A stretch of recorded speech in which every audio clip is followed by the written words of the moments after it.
Hello guys, আমি আর আমার বান্ধবী সকাল সকাল বেরিয়ে পড়েছি। আজকে শুধু আমি আর আমার বান্ধবী না, আরো অনেকেই আসবে, তো চলো দেখতে থাকো। তো এখানে এসে দেখি এনারা তিনজন দাঁড়িয়ে আছে, বাকিরা এখনো এসে পৌঁছায়নি। আবার 10টার সময় সবার আসার কথা ছিল, তো এসে পৌঁছায়নি, সবাই কাজে আটকে গেছে। তো এই স্টাইলে আমরা বসে আর কি ওয়েট করছিলাম। করতে করতে আমরা ভাবলাম চলো পাশে বান্ধবীর বাড়ি আছে, ওখানে গিয়ে ওয়েট করি। তো ওখানে আমরা বসে এরকম আড্ডা মারছিলাম, তারপরে দেখি সন্দীপ ভাই হাজির। তো হ্যাঁ, সন্দীপ ভাই আর রিজওয়ানার বার্থডে ছিল।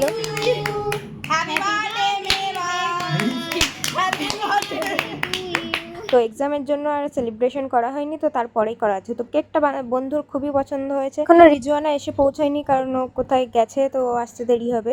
তো এখানে দেখো কথার কেক খাওয়ার স্টাইল, মানে কি বলবো গাইস, মনে হচ্ছে জীবনেও খাইতে পারে। তারপরে চলে এসেছে রিজওয়ানা, তারপর কেক কাটা হচ্ছে।